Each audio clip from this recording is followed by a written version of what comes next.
the best of the week on Relevant Radio. All right, welcome to the show. I am happy to be with you on this Friday. It's sunny, it's warm here in Chicago, and I'm starting off with a question. Here's the question. What's the single most important thing you can do to make your marriage rock solid? The single most important thing to make your marriage rock solid. Give you a minute to think about that before I give you the answer. Maybe.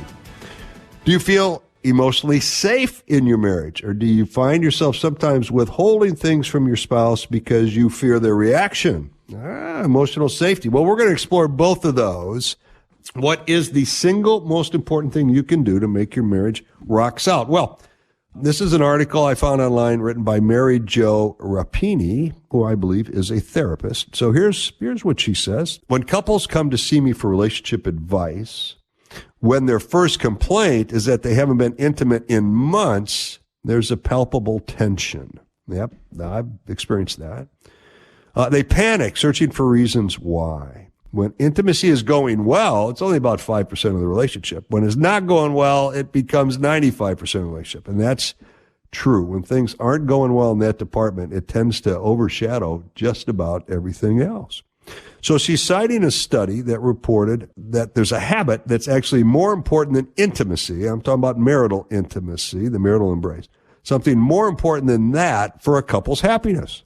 According to Mary Jo, that habit is cuddling.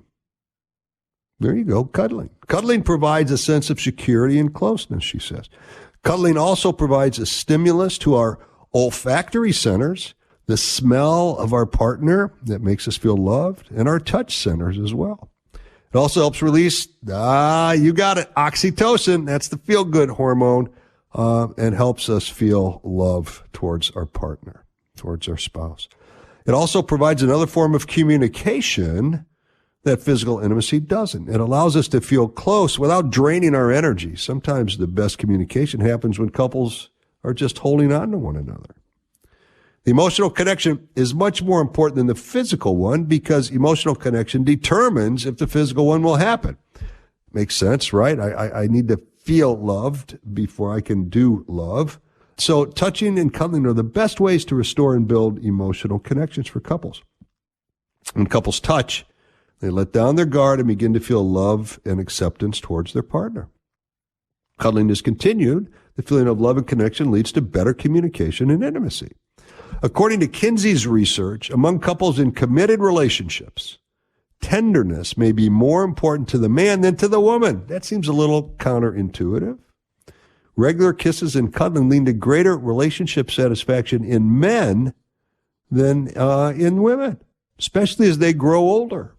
When I talk to couples and ask them to list the number one problem in relationships, it is men, not women, who say lack of intimacy. When I questioned further, and again, this is Mary Jo, they talked about missing the touching, caressing, and soft talking that they once shared with their spouse. All right. So there you go. Cuddling. So I would ask, what role is cuddling playing in your marriage? Is there room for a little more cuddling, right? So she ends with a couple of tips. I'll share them with you. You can cuddle anywhere, she says, which makes it convenient, but being captive together makes it more special. So she says, places like airplanes and movie theaters are great places to begin cuddling. I'm not sure I buy the airplane thing, maybe, but cuddling in public can be a little bit difficult for people, especially if you're not used to doing much cuddling. So these public displays of affection can be tough. I wouldn't begin there. I'd begin at home on the sofa. That's where I would do it. So, and she suggests you get what she calls a cuddle sofa. I think that's a pretty good thing. Or an overstuffed chair you can both fit comfortably. Yeah, there you go. No one likes to cuddle with a computer on their partner's lap. So get rid of the laptops, the cell phones, the iPhones, the iPads. Man, I agree with that, right? Talking softly while cuddling is desired. Being a good listener while cuddling is also important, okay? Be gentle when you're cuddling. And realize that cuddling has no other objective than just to feel close to your spouse. So don't rush to being done with the cuddling things, all right? So there you have it. I'm not sure how you feel about that. I don't know if I would consider cuddling the single most important thing, but I think it is awfully important, and I think we often overlook it and don't give it the importance that we should. So that's That's one woman's opinion, and I concur. I don't know if it's the most important, but it's up there, top of the list, I think.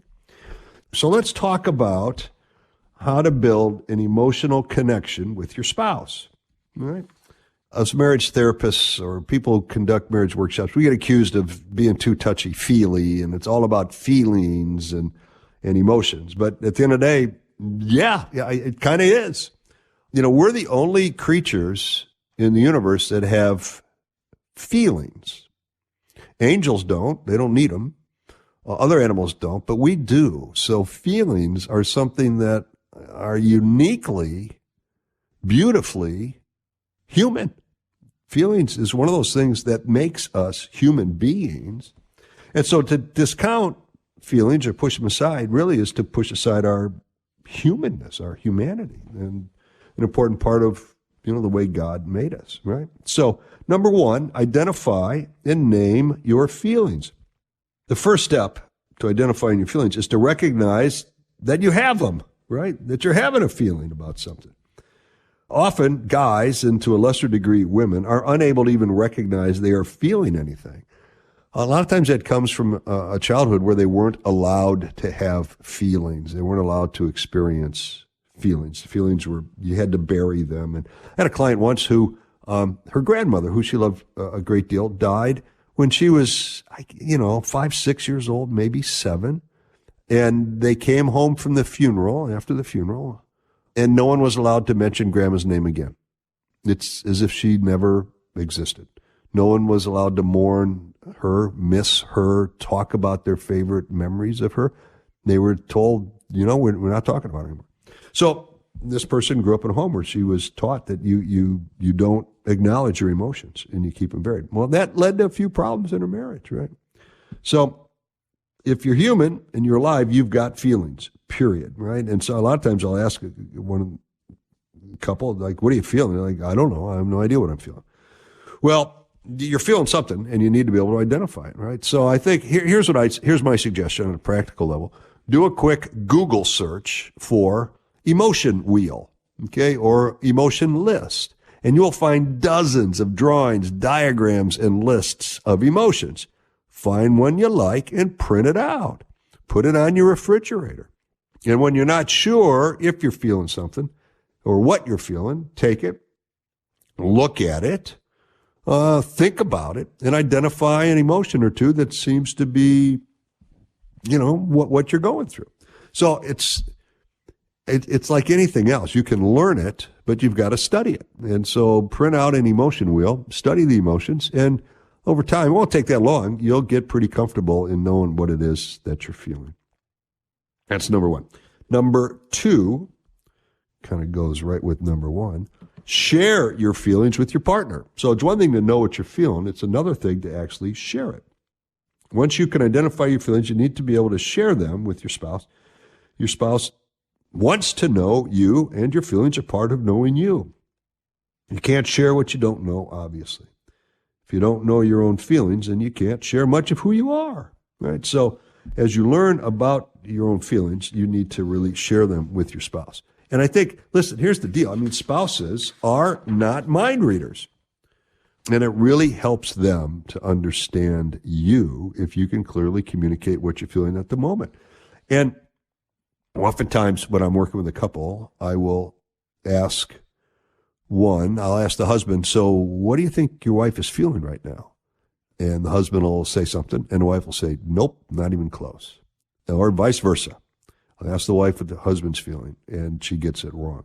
They get it wrong a lot, which is why there's a lot of disconnect in marriages, because I assume I know what you're feeling and why you're feeling it, and I often get it wrong. So the ability to share your feelings really helps. And it takes the pressure off your spouse to figure it out and to read your mind or whatever, right? So the primary reason, I believe, why people don't share their emotions is because of the emotion of fear, right? We are afraid.